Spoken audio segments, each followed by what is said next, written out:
So, everybody, welcome to the IronRoad Way. We've got two guests with us today here from ChromoCare, Hugh Cathey and Larissa Tangeman. Business started out of Columbus, Ohio. Hugh, you have been involved in a number of different businesses.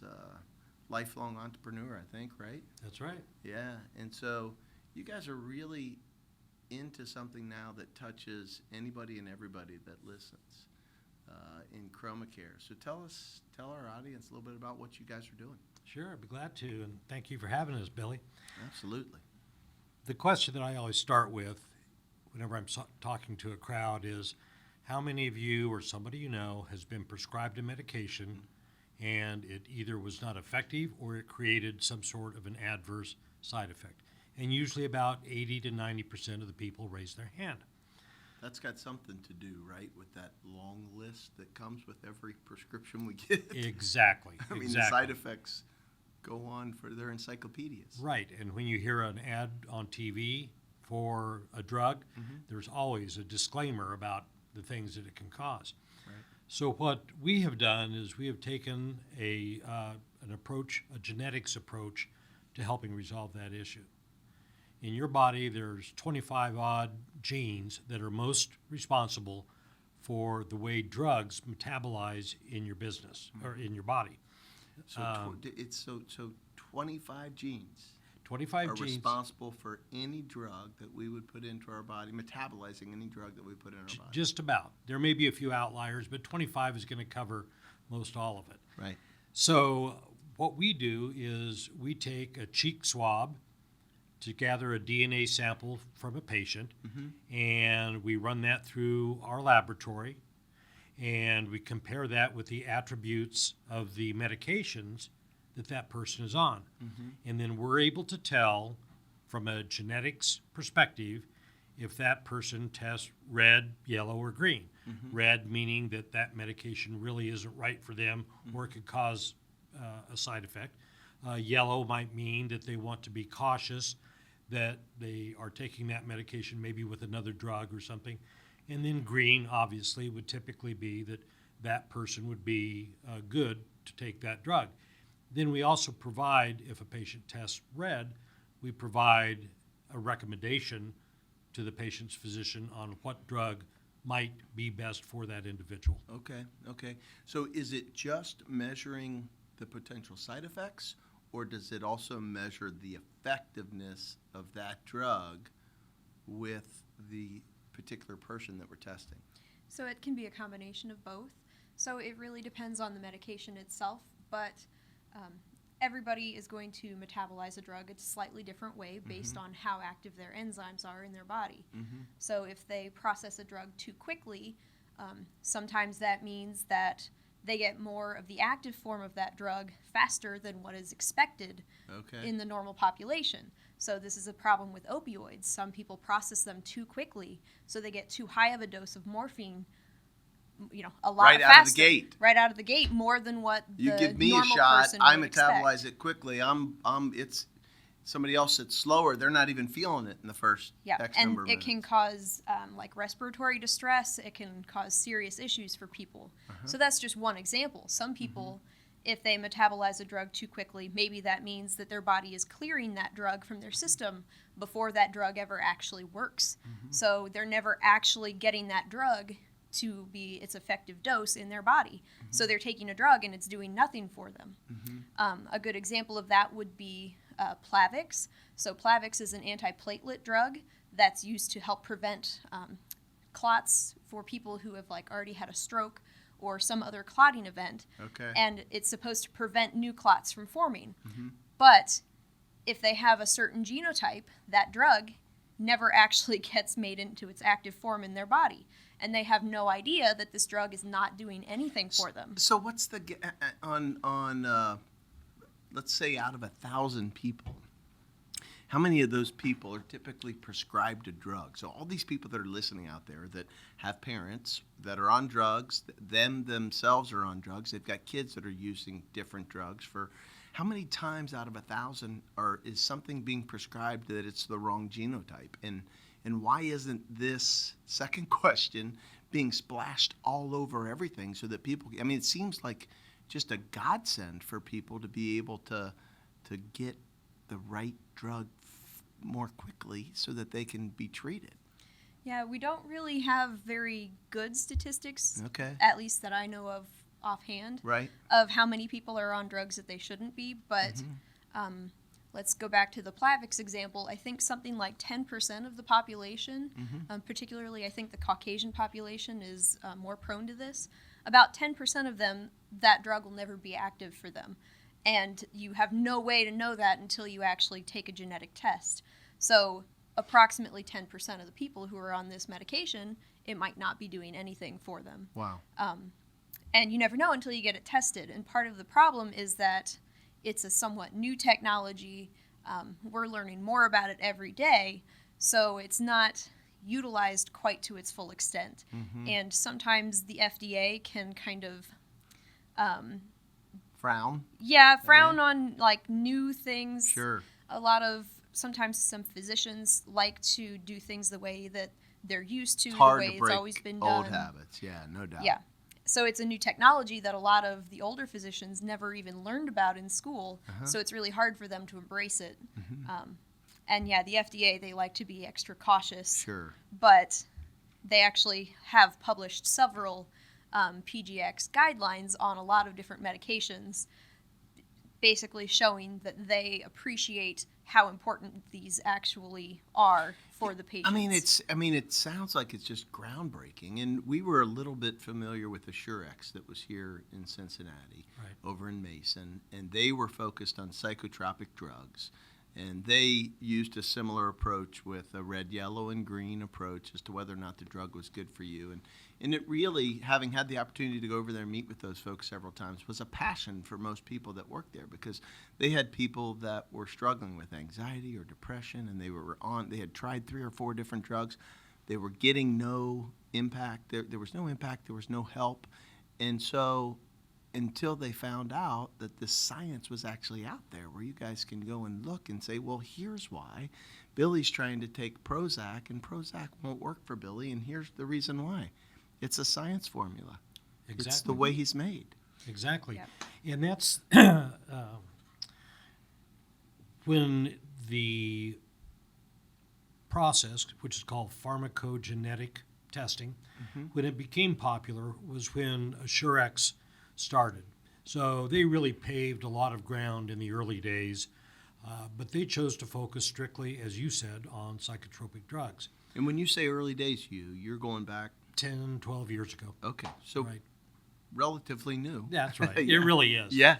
What Larissa and I have accomplished with ChromoCare is looking at 12 separate medical categories. So everything from psychotropics to cardiology to rheumatology to gastroenterology, 12 different categories, healthcare categories that have drugs in them that we cover. Some 350 plus groups of drugs that affect those categories. What we see, in answer to your earlier question about out of a group of 1,000, how many are going to be on a medication, we work with employer groups. And so we'll go in, and if we talk to an employer group that has 1,000 employees, we're going to see probably 40 to 50% on some medication. Wow. And we're going to see a significant portion of that on 5 or more medications. Think about that. Half of us are on something That's right. ongoing. That's right. And naturally, the older they are, Sure. the older the patient is, the more drugs that they're typically on. Right. And we're able to go in and work with them and test them and make recommendations that will reduce the number of drugs that they're on, make those drugs more effective, and minimize or eliminate any adverse effects.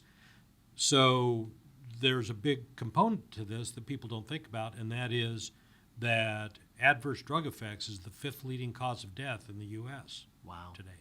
That's amazing. So we help patients avoid emergency room costs, which can skyrocket, as well as helping to manage their pharmacy costs. So that makes me think about your enemies and your allies, right? Because we can, and usually you follow the money and you see how things get done. So insurance companies, are they allies or are they enemies? Well, it's interesting. For quite a while, Larissa and I have been working with insurance companies, the payers. And You guys love them, I'm sure. Like everybody else. When we go out to talk to our clients about insurance, they're like, "Oh, Billy, sit down. Can't tell me more about United Healthcare." Right, right. And as a matter of fact, United Healthcare is probably the largest one that has started reimbursing for pharmacogenetic Okay, testing. so they're on board. So they're on But board. only for the psychotropic medications, and that's a very new development. Just this past October, I believe, is when they started. Right. Okay. So we want to talk to them and help them understand that in doing the test, they have access to not only the psychotropic information, but all of these other medical categories, therapeutic categories that we can help them with. It's a process. Sure, sure. So they said okay to psychotropic. Was that a result of the work that Assurex had done? I believe so. Okay. Yeah, I think that's what probably started it. Yep. Like I said, Assurex, broke a lot of new ground. Mm-hmm. And the genes, what you're saying is the genes that are being tested would be the same for psychotropic as if I were on a cholesterol medication. Yes. That's right. Same measurables. And the other thing that they don't really talk about a lot is a lot of medications. So the genes refers to the actual genetics that's coding for a protein. So this protein gets made in our bodies, and that protein is the one that's actually doing the work in your body. And these proteins are responsible for metabolizing This the drugs is where that she you gets take. way over my head, Ken. Sorry, I'm You a keep going. It's biologist fine. I'm gonna and a follow you. teacher, Yes, right? I love it. I love it. So these proteins are responsible for changing these drugs either into an active form or an inactive form so they can be cleared from our system. Mm-hmm. But when you're taking one medication, that protein can get kind of tied up and busy taking care of that one medication. But if you're taking more than one medication and the same protein is responsible for metabolizing both, suddenly those drugs aren't going to behave the same way because your protein might be too busy metabolizing one drug and it Can't do doesn't 'em get to both. the other. So Fascinating. they all work together, and just limiting your scope to only one type of drug, you're only getting part of the picture. So when you guys do the testing, then you've got to test for every drug that person's taking because the proteins are impacted by different combinations of the Correct. drugs. And that person may be getting prescribed drugs by more than one doctor. So they might have their primary care doctor prescribing a drug. They might have their cardiologist prescribing a drug. So we look at all of those.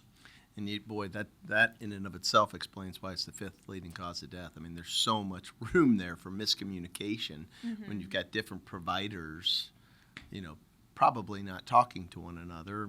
Maybe they are, but wow, crazy. So the insurance companies, you're saying they're slow on the take, but right now UHC has come out and said we're going to support this testing. Does that mean they'll pay for it? That's right. They're going to reimburse for it. And I think it's safe to say that any insurance company that decides to pay for a procedure believes that procedure is going to overall reduce cost and improve the health outcomes. Otherwise, they wouldn't pay for it. Yeah, which doesn't make sense to me as to why, if the science supports it, which is what you guys are saying, And it and does. sounds like that, that's fact, then the insurance companies, you think, now, I would think the insurance companies would be an ally, and then you said you're starting with employers like us. We have thousands of lives that are represented that we're self-insuring.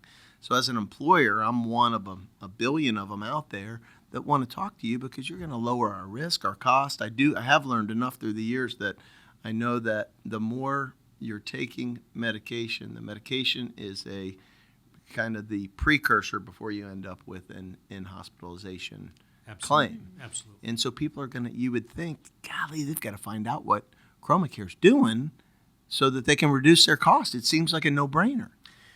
Well, of course, we agree with you. that, Yeah. How do we get that message out? Yeah. And Besides this podcast is a well, beginning. And that's exactly Right. what. The first several years that we were in business, we focused on the technology. And for the last 18 months or so, we've really kind of focused on getting out into the market. And so we reach employers any way we can. We've been focused on self-insured employers, of course, because until just very recently, the large carriers, insurance carriers, were not reimbursing for the test. So And those self-insured companies obviously have vested interest in they performance. have a vested interest in it. And while certainly everybody wants to reduce healthcare costs, the big thing that we do is improve the health outcomes for these employers. When you look at somebody, as we have many times, who is on 6 different medications, we know that they are interacting poorly.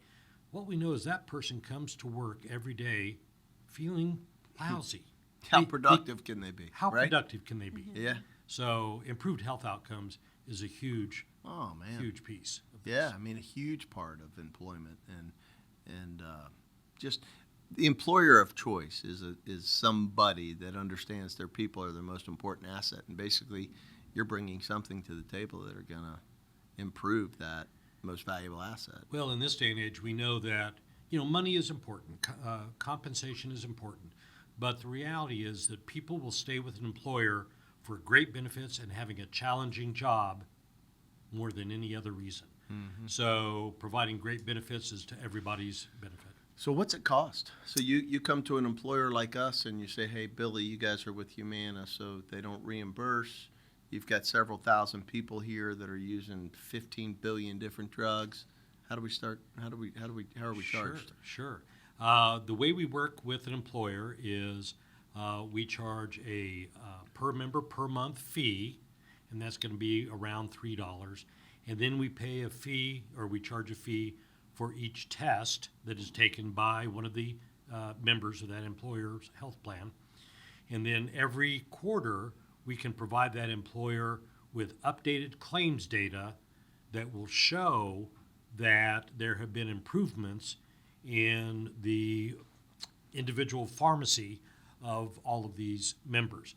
So maybe we see results in the first quarter. Chances are not. Chances are we're going to tend to see the results over the second, third, and fourth quarter.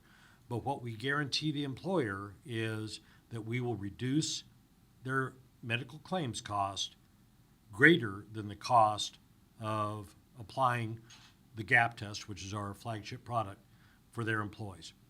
So, wow, that's a big guarantee. Yeah. But if the science is supporting it, I can understand why you would be, willing to make a commitment like that. So, when you say reduce medical costs, are you talking about hospitalization as well, or are you just talking about the pharmacy costs? No, we're talking about pharmacy costs and office visits and ER visits and general hospitalization costs. Okay, so now I'm assuming that per employee per month fee is for you to be able to continually monitor as drugs are added? We continually monitor. Since this is a DNA test, the basic genetic analysis doesn't have to be repeated because that component of our bodies doesn't change. But as new drugs are added and so forth. And then the other thing that per member per month fee covers is us to be able to update all of their claims data every quarter so that they can see the benefit of using our product. So you guys will actually house the claim data, or That's is that correct. something you get? Okay, so you house the claim data. How do you monitor Billy's on, like I said earlier, Prozac, and now we're going to add another drug, let's say for cholesterol, and so how do we monitor the impact that adding that second drug brings to the table? Because most employers are going to ask that question, right? I mean, if I'm thinking it, somebody else is going to think it, and it sounds like, from the science standpoint, it's key. So how do you do that on an ongoing basis? So every time we contract with a new client, we ask for 1 to 2 years worth of their previous claims data Okay. from whoever provides their Sure. Yep. their health care for them. And if So- they're self-insured, they're going to have that readily available. So they provide that to you. Yeah, and so we can analyze that and not only determine which individuals are at the highest risk of benefiting from our test.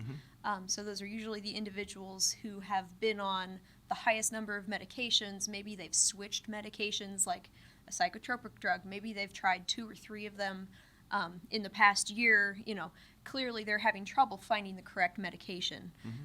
So we can not only identify which individuals would benefit the most, but then we also have that history for each patient so that as we get new claims data for them, we can see how things are changing. We can see that they've reduced the overall number of medications, like say they switched one of their drugs and they no longer need an anti-nausea medication. Like one of their drugs was causing them to feel nauseous, and once they got on the correct drug that wasn't having that side effect, No need for it anymore. they were able to drop a medication. Sure. So we can just track that over time and see how the claims are changing for each patient. Gotcha. And I'm assuming you get around HIPAA by not looking at names, you're looking at conditions. Correct. It's all de-identified data. Excuse me, please. We look at de-identified data, but what that allows us to do is look at an entire group of employees, and the employer is never going to see individually who has taken the gap test. And then we educate all of their employees with flyers that explain if you've had these conditions as a result of taking a prescription medication, you might benefit from the gap test. And then we allow them to click on a button and order the test kit. I have one here for you, Billy. And then they take the test, put it back in its envelope, ship it back up to us. Can I see one of those? You can. Let's show them how easy it is. So this comes in the mail. That's right. Yep. And how much is the test itself? I know $3 a month per employee. And then $700 per test. $700 per test. If Correct. I'm with UHC, they're going to pay for it, right? Correct. I open this thing up. I get some data in here about what I'm getting ready to do, the gap test. And then it's as simple as pulling this out and doing a swab test? Yes, That's it. you can do it at home. So the first sheet is a requisition form. So you just fill out some of your basic information. Swab twice? Yeah, 2 cotton swabs on the inside of your mouth. You put I them in can a box. even handle this. This is simple. Yeah. This, You just package it in debilified the this bag, thing. put it in the Throw mail. it in the bag and that's it? Yep. That's it. Holy smokes. I just don't understand why this wouldn't be all over. If we're talking about a science that's proven and it's going to help the end user, which is our families, the people that we love and we care about, what are we waiting on? What are insurance companies waiting on? Well, they've gotten around it by saying it's still research. Yeah, I'm sure. That's the way they get around So it. how do you combat that? How do you combat that with the facts behind? Well, the thing that we do is we try and help the employer, in this case, understand that this is new, and employers are typically not into new technologies. That's why we offer the performance guarantee so that they're not at risk. We explain to them that they're responsible. If they're managing their health plan to your self-insured employer, Right. they're managing the health plan. Sure. And they have taken the decision, or they've made the decision that I'm going to reach in my pocket and I'm going to bet that I can manage my employees' health care better than.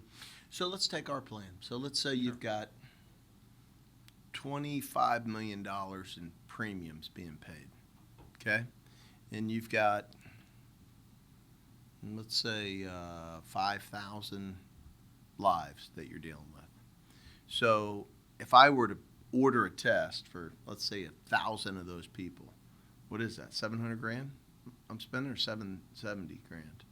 700,000. 700,000. So we're going to spend 700,000, which is, what is that? 10, 5, 3%? Is that about 3% of our spend? Mm-hmm. So about 3% of our total spend. What do I look at in potential savings year 1 through 5? So you're going to see somewhere on the order of a 5 to 9% savings.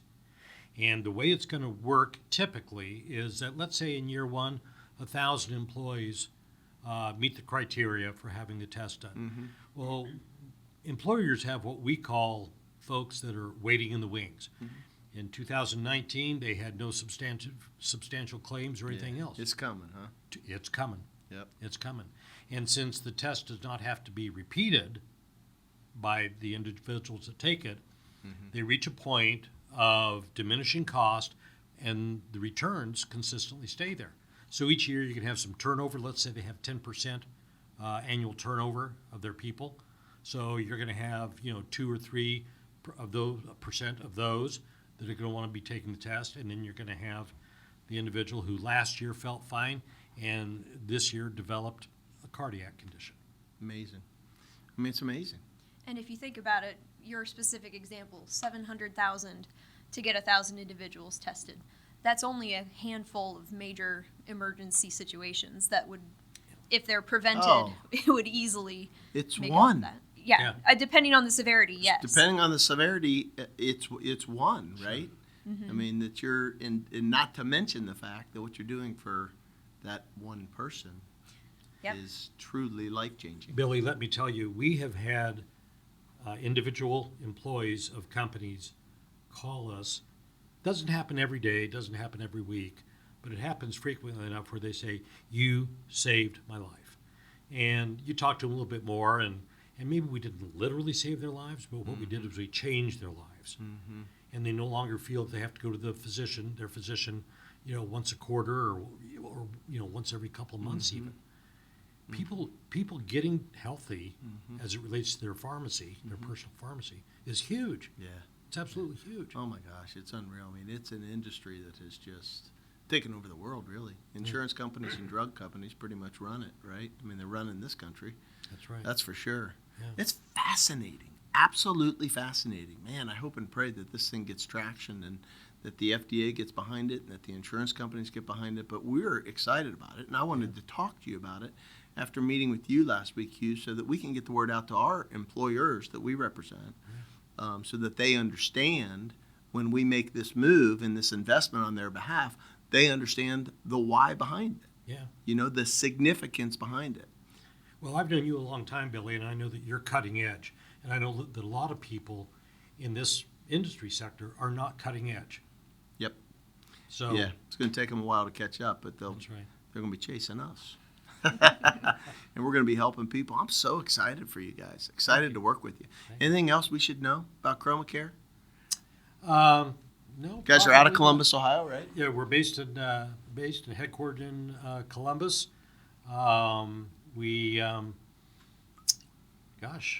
work all the time on this. Larissa's our director of operations, and so everything that happens behind the curtain falls under Larissa's responsibility, and Including that 320,000 person order you just got, right? that's right. You better gear up. We're going to be rocking and rolling. That's a big one.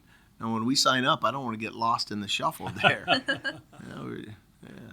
No, so thank you guys so much for being here. So good to talk to you about this. Love to have you back on maybe in 6-8 months, and then we can begin to report on some of the findings that we encounter as we go through this with our self-insured plan, because it's a chemistry issue, right? It is. I mean, it really is. It's a chemistry issue. Yeah. Great. Well, thanks for having us, Billy. Our pleasure. Thank you guys for being here. Thank you.